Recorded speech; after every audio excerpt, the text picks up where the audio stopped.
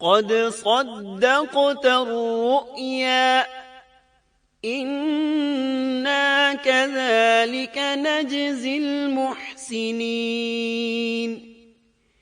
إن هذا لهو البلاء المبين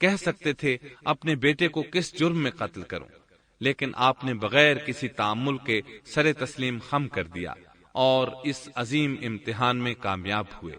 اللہ فرماتے ہیں وَإِبْرَاهِيمَ الَّذِي وَفَّى، اور ابراہیم وہ ہیں جنہوں نے وفاداری کی۔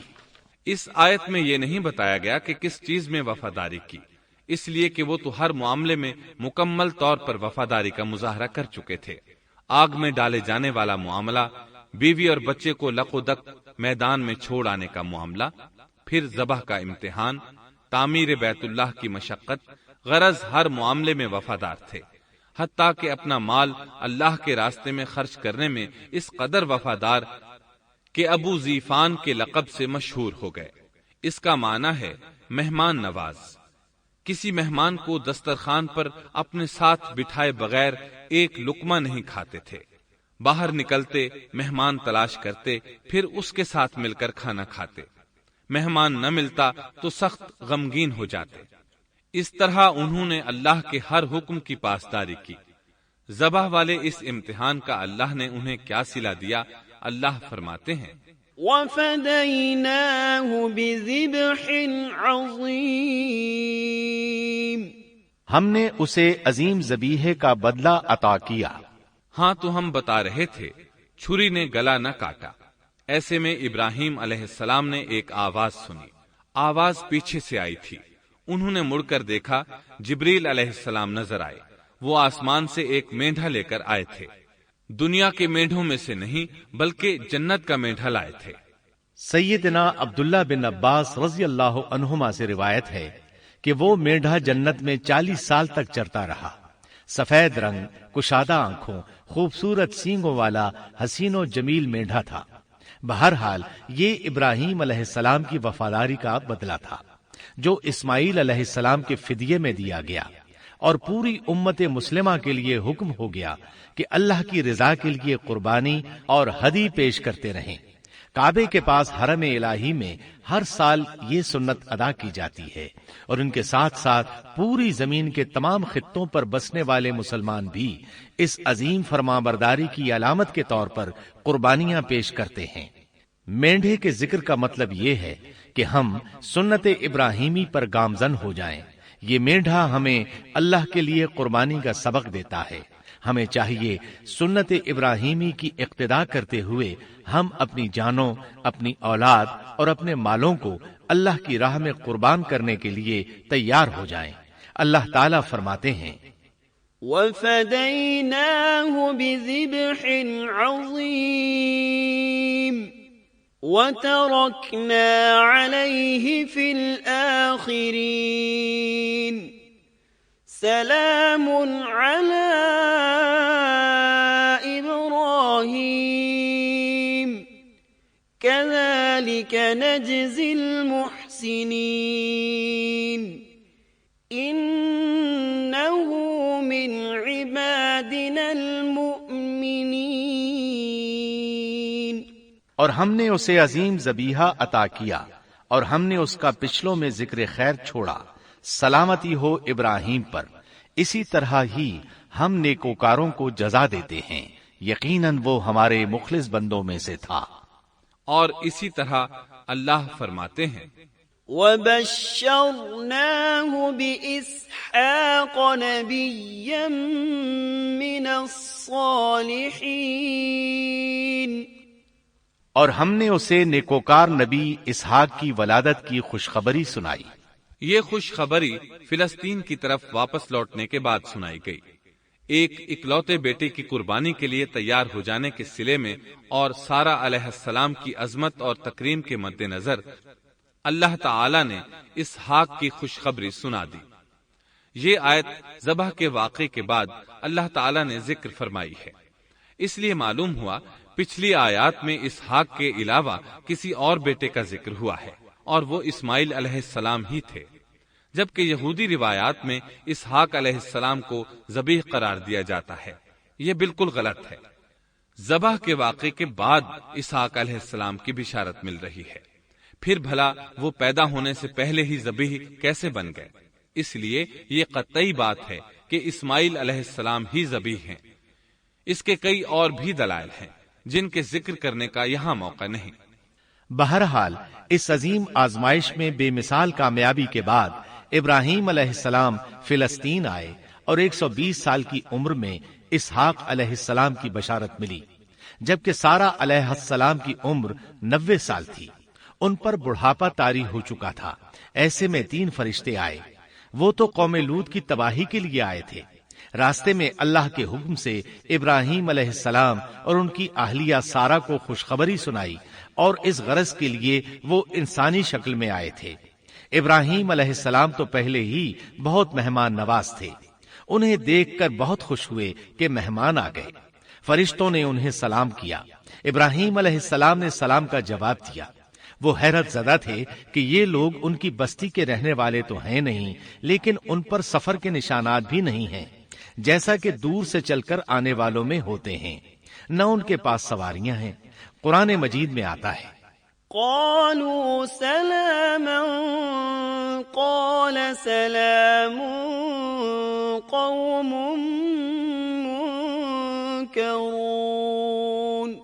فرشتوں نے سلام کیا تو ابراہیم نے بھی سلام کیا اور دل میں خیال کیا یہ اجنبی لوگ ہیں۔ پھر وہ اپنی مہمان نوازی کی عادت کے مطابق انہیں اندر لے آئے، ان کے لیے کھانے کا انتظام کیا۔ اللہ تعالیٰ فرماتے ہیں، وَلَقَدْ جَاءَتْ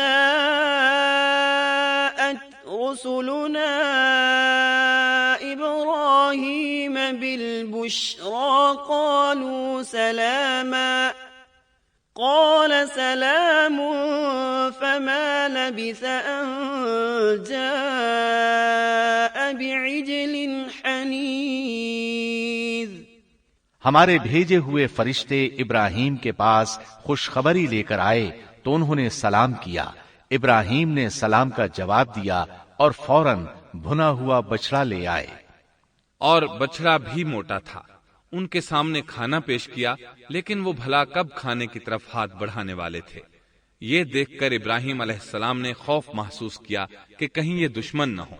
اس وقت فرشتوں نے کہا، قالوا لا تخف إنا أرسلنا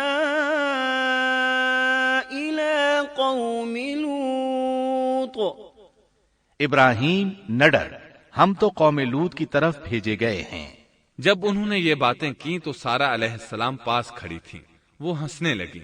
وہ خوش خبری سے پہلے کیوں ہنس پڑی؟ علماء اس بارے میں کہتے ہیں کہ جب انہوں نے سنا یہ فرشتے لوط علیہ السلام کی بستی کو تباہ کرنے جا رہے ہیں تو ان کے خاتمے کی خبر سن کر وہ ہنستی۔ اس کے بعد فرشتوں نے یہ خوشخبری سنائی، فبشرناها بإسحاق ومن وراء إسحاق يعقوب۔ ہم نے اسے اسحاق کی پیدائش کی خوشخبری دی اور اسحاق کے بعد یعقوب پوتے کی بھی خوشخبری دی۔ بہت جلد ہی ہم اسحاق سے تیری ویران گود کو آباد کریں گے، اور تو اپنی زندگی میں اس کے بیٹے یعقوب کو بھی دیکھ لے گی۔ اب 3 بشارتیں جمع ہو گئیں۔ بیٹا پیدا ہوگا، لمبی عمر ملے گی یعنی بیٹا جوان ہوگا، اور پھر وہ اپنے پوتے کو بھی دیکھے گی۔ اس سے بڑھ کر کیا عزت اور تکریم ہو سکتی ہے؟ اس لیے جب نبی کریم صلی اللہ علیہ وسلم سے پوچھا گیا کریم یعنی عزت والا کون ہے، تو آپ نے فرمایا کریم بن کریم بن کریم بن کریم، یعنی یوسف بن یعقوب بن اسحاق بن ابراہیم علیہ السلام۔ مطلب یہ کہ نبی بن نبی بن نبی بن نبی۔ یہ یوسف علیہ السلام کی شان ہے کہ خود بھی کریم، باپ بھی کریم، دادا بھی کریم اور پردادا بھی کریم۔ اس سے بڑھ کر عزت افزائی کیا ہو سکتی ہے؟ بہرحال فرشتوں نے انہیں خوشخبری دی۔ وَبَشَّرُوهُ بِغُلَامٍ عَلِيمٍ۔ پھر انہوں نے ابراہیم کو ایک صاحب علم لڑکے کی بشارت دی۔ خوشخبری سن کر سیدہ سارہ حیران ہوئی۔ مارے حیرت کے منہ سے ہلکی سی چیخ نکل گئی۔ انہوں نے اپنے رخسار پر ہاتھ مارا جیسا کہ عورتوں کی عادت ہوتی ہے۔ کہنے لگی، ہائے افسوس، کیا میں بچہ جنوں گی حالانکہ میں بانجھ ہوں اور میرے خاوند بوڑھے ہیں؟ یہ تو حیرت کی بات ہے۔ ایک دوسری جگہ اللہ تعالیٰ نے یہ الفاظ فرمائے، کہنے لگی میں بوڑھی اور بانجھ ہوں، بھلا میں بچے کو کیسے جنم دوں گی؟ اس پر فرشتوں نے کہا تو اللہ کے حکم پر تعجب کرتی ہے، اے اہل بیت، یہ تو اللہ کی تم پر رحمت اور برکت ہے، وہ بہت بزرگ اور قابل تعریف ہے۔ دوسری آیت میں ہے، انہوں نے کہا اسی طرح تیرے رب نے فیصلہ کیا ہے اور ہمیں کہا ہے، یقیناً وہ بہت حکمت والا ہے اور علم رکھنے والا ہے۔ یہ تھی اسحاق علیہ السلام کی ولادت کی خوشخبری۔ ابراہیم علیہ السلام مکے میں سیدنا اسماعیل علیہ السلام سے ملنے کے لیے آتے رہتے تھے۔ ایک روز آئے تو ان سے کہا، اے میرے بیٹے، اللہ تعالیٰ نے مجھے حکم دیا ہے کہ اس مقام پر اللہ کا گھر تعمیر کرنا۔ اسماعیل علیہ السلام نے فوراً کہا، میں حاضر ہوں۔ اس طرح انہوں نے کھدائی شروع کی۔ ایسے میں انہیں شیس علیہ السلام کی تعمیر کے آثار نظر آئے، انہوں نے اس پر تعمیر شروع کر دی۔ ایک روایت میں یہ بھی ہے کہ انہوں نے فرشتوں والی بنیادوں کے آثار بھی دیکھے۔ نبی کریم صلی اللہ علیہ وسلم کی جوانی کے دنوں میں جب مکے کے قریش نے کعبے کی تعمیر نئے سرے سے کی تو انہوں نے اس کی بنیادوں کو گہرا کرنا چاہا۔ وہ کھدائی کرتے ان سبز پتھروں تک پہنچ گئے جو پہاڑوں کی چوٹیوں کی طرح نظر آ رہے تھے۔ انہوں نے ان پتھروں کو نکالنا چاہا۔ ایک شخص نے کدال کے ذریعے ایک پتھر کو باہر نکالا تو اس کے نیچے سے اتنا نور نکلنے لگا کہ قریب تھا وہ شخص اندھا ہو جاتا۔ پھر پتھر خود بخود نیچے جا گرا اور اپنی جگہ پر جم گیا۔ اس کے بعد لوگوں نے ان پتھروں کو ہاتھ نہ لگایا اور تعمیر شروع کر دی۔ قرآن مجید میں تعمیر کعبہ اور بیت اللہ کا تذکرہ اس طرح آیا ہے، وَإِذْ بَوَّأْنَا لِإِبْرَاهِيمَ مَكَانَ الْبَيْتِ أَلَّا تُشْرِكْ بِي شَيْئًا وَطَهِّرْ بَيْتِيَ لِلطَّائِفِينَ وَالْقَائِمِينَ وَالرُّكَّعِ السُّجُودِ۔ اور جب ہم نے بیت اللہ کے مکان میں ابراہیم کو جگہ دی اور فرمایا کہ میرے ساتھ شرک نہ کرنا اور میرے گھر کو طواف، قیام اور رکوع و سجود کرنے والوں کے لیے پاک رکھنا، اور فرمایا، ان اول بیت وضع للناس للذی ببکۃ مبارکا وہدی للعالمین فیہ آیات بینات مقام ابراہیم ومن دخلہ کان آمنا۔ بے شک لوگوں کے لیے جو پہلا گھر تعمیر کیا گیا ہے وہ مکہ میں ہے، وہ جہان والوں کے لیے برکت اور ہدایت کا ذریعہ ہے۔ اس میں واضح نشانیاں ہیں، مثلا مقام ابراہیم، تو جو کوئی حرم میں داخل ہوگا وہ امن میں آ جائے گا۔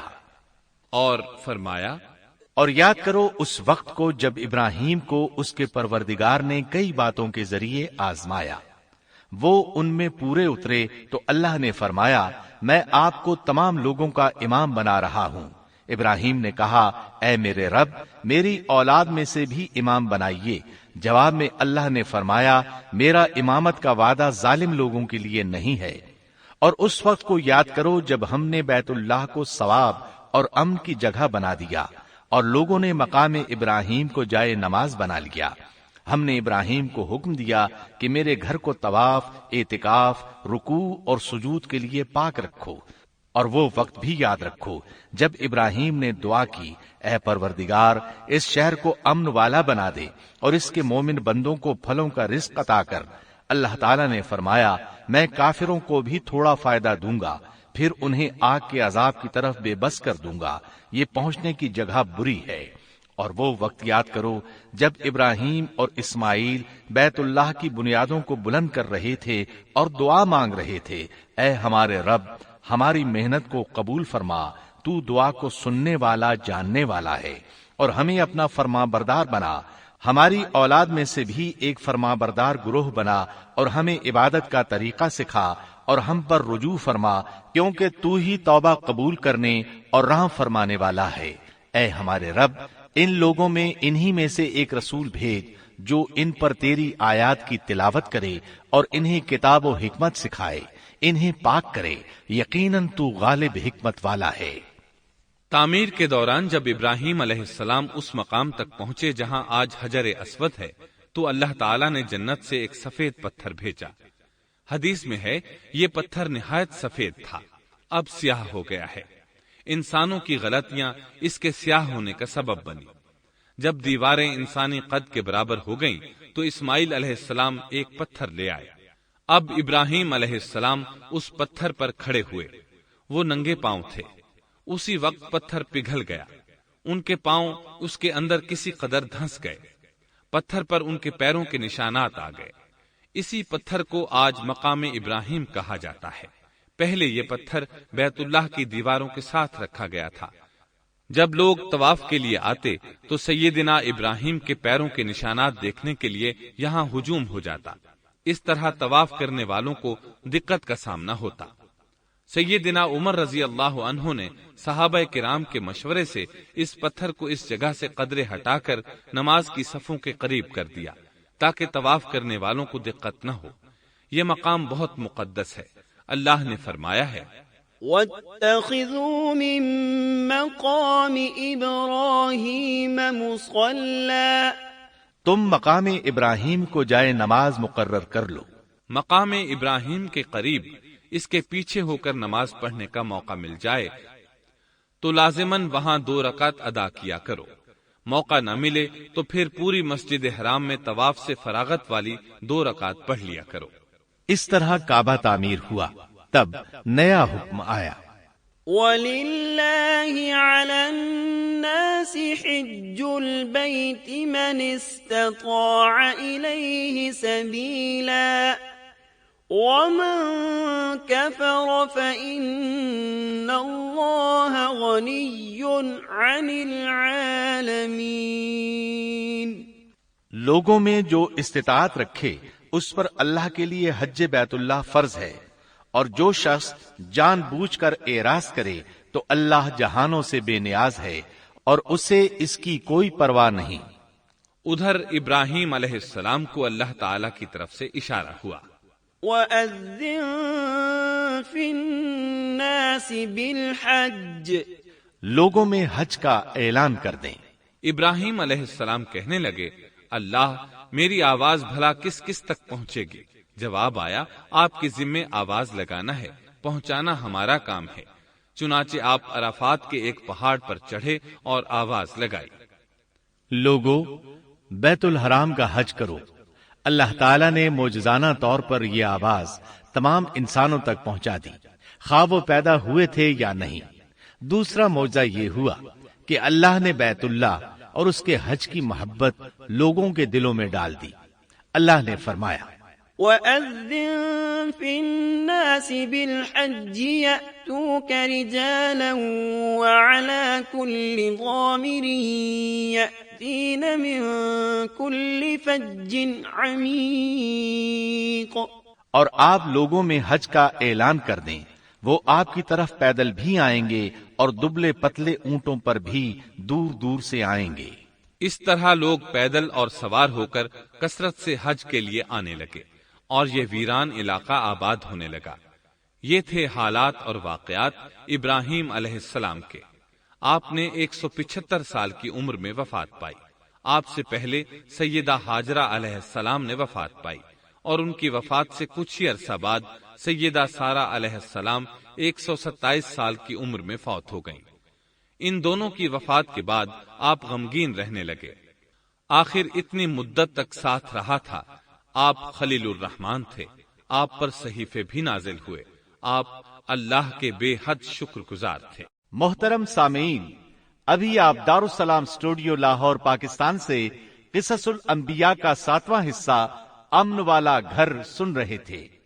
قصص الانبیاء کے 8ویں حصے بدترین لوگ میں آپ یہ سنیں گے، سیدنا لوط علیہ السلام کا نام و نسب اور قرآن مجید میں آپ کا تذکرہ، بستی صدوم کہاں واقع ہے اور اہل صدوم کس بھیانک جرم کے مرتکب تھے۔ سیدنا لوط علیہ السلام کی قوم کو واعظ و نصیحت اور قوم کا فحاشی و عریانی پر اصرار۔ قوم کے اصرار گناہ پر سیدنا لوط علیہ السلام کی اللہ تعالی سے فریاد۔ سیدنا لوط علیہ السلام کے مہمان اور قوم کا کردار۔ اللہ تعالی کی طرف سے سیدنا لوط علیہ السلام اور اہل ایمان کو بستی صدوم چھوڑنے کا حکم۔ اہل صدوم کن کن عذابوں سے دوچار ہوئے، مفصل و جامع تذکرہ۔